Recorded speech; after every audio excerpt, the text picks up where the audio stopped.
Hey guys, so in today's video, I wanted to talk about some basic qualities that someone should have if they are looking into becoming a sleep tech. For those of you who don't know, I recently, within the last few months, started working as a sleep tech full-time and a medical assistant on a call-in or per diem basis. So, as you know, obviously I haven't been working in sleep medicine for very long, but I have noticed a few things that would help for someone who may be interested in getting started in this field. So if I look down, it's because I have a list of the qualities that I think are important for anybody who, like I said, might be interested in getting into this field. So first of all, basic math skills. So there are quite a few different things to pay attention to while you're doing sleep studies. And you kind of need to know, even just to get a person hooked up with the EEG leads, you have to know different percentages to calculate the distance between each lead to make sure you have the best setup for recording someone's sleep. So there's different percentages based on the spot on your head where this lead is supposed to go. So if you have a problem with numbers, you definitely might want to reconsider if it's something that you're not even willing to learn. I will say that I have a learning disability in math. I've talked about it on my channel numerous times, but I still feel like I'm gonna be okay. I can handle this. So, it's not anything super in depth where you have to do algebra and geometry and all of this. But even if you had to manually calculate someone's AHI, which is an apnea-hypopnea index, you have to be able to use a simple equation to figure that out. So it's just stuff like that. If you guys are curious about AHI and things like that, I can go into more detail. Just let me know. Another thing is the ability to stay awake all night. Now, there are some rare day shift jobs for sleep techs, but obviously it's in the name, sleep tech. You're gonna want to be working, or you're gonna need to work when people are sleeping. Now, the daytime jobs that there are is basically if you're just scoring studies, and those jobs are very few and far between. So sleep tech as a career is mostly on night shift. And I am blessed enough to work for a clinic where we alternate so that one of us doesn't get burned out on either shift. So the plan is, once I'm fully trained, to have the other tech and I kind of switch back and forth and do a rotation where one of us is on night shift and the other one's on day shift, and then we switch. So like I said, that way neither one of us gets burned out. But obviously, mainly your job is going to be on night shift because that's when people sleep. So another one is EKG knowledge. This doesn't have to be in depth. You don't technically need an EKG certification in order to be a sleep tech, but you do need to know at least the basic EKG waveforms. So while you're watching someone sleep, you need to be able to recognize if there is something going on with that person that could potentially turn into an emergency type of situation. So knowing the basic EKG waveforms, as well as having CPR certification and things like that, is definitely a must. I don't have an EKG certification. I did learn EKG through my medical assistant training program, and I've also taken BLS as well as ACLS at this point. So I do have at least a basic understanding of EKG. I would like to potentially get that EKG certification just because I feel like it would be helpful, but it's not necessary. Another quality would be patience and dedication to learning.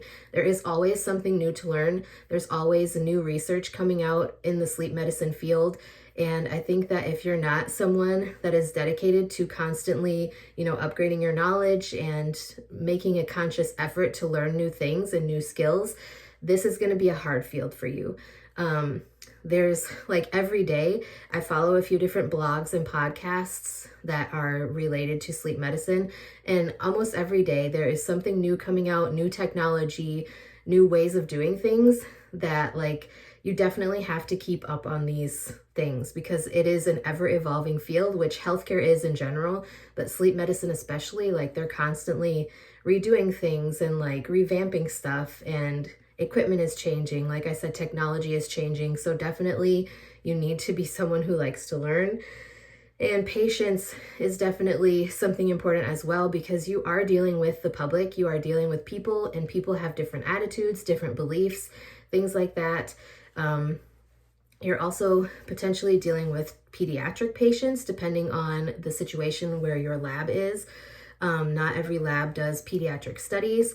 Ours does if they are over the age of 4, I think 4 and up. We don't do anything under 4, but we do have pediatric patients, and sometimes they can be a little bit difficult or challenging to deal with just because, you know, they're scared. They don't know what's going on. They don't know if you're going to stick them with needles or what's going on. So they tend to freak out a little bit, and you have to be patient and try to explain to them, you know, that this is not going to hurt, you know, and just kind of work with them.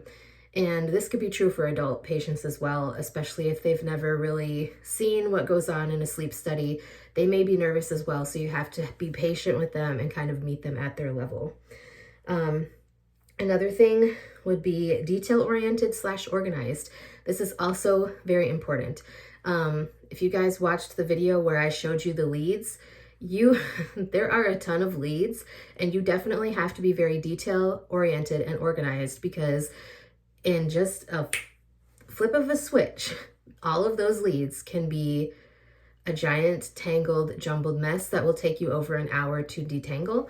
Not just that, but you also have to be looking at a screen where there's different brain waves, and you have to realize which one is which and what is meaning what.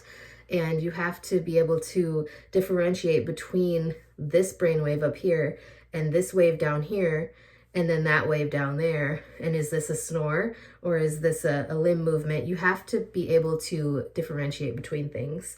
Also, making sure that you're staying organized, because especially if you have more than one patient doing a sleep study on a night, like, it can be a mess.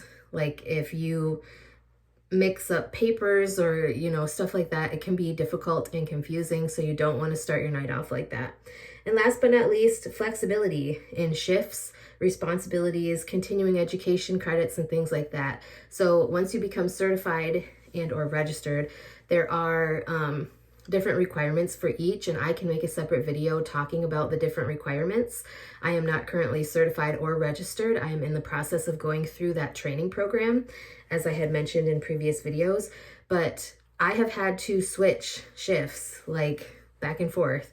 I have worked a couple of day shifts during a week, and I've also worked a couple of night shifts during a week, because if somebody cancels a sleep study, you have to have the flexibility to be able to cover a day shift to make up those hours that you missed from doing the sleep study at night.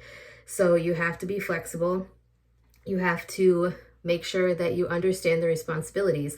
You may be asked to come in and cover on a day shift, depending on your lab, to make phone calls and try to schedule sleep studies if your sleep study cancels for whatever reason. At least that is the way that the lab that I work at handles things. Like I said, if we get canceled, if a sleep study gets canceled on us, we are expected to kind of flex and come in on a different day to make up those hours. And anyways, you know, that is pretty much it. I hope this was helpful. If you guys want any more information about sleep medicine or starting out as a new sleep tech, please let me know. I would be glad to get something filmed for you. If you guys have any questions, comments, concerns, suggestions, let me know those as well. I would be glad to make a video about it and address your concerns or answer your questions. So with that being said, that's all I have for today. I hope you guys are having a wonderful day, and I will see you guys again next time.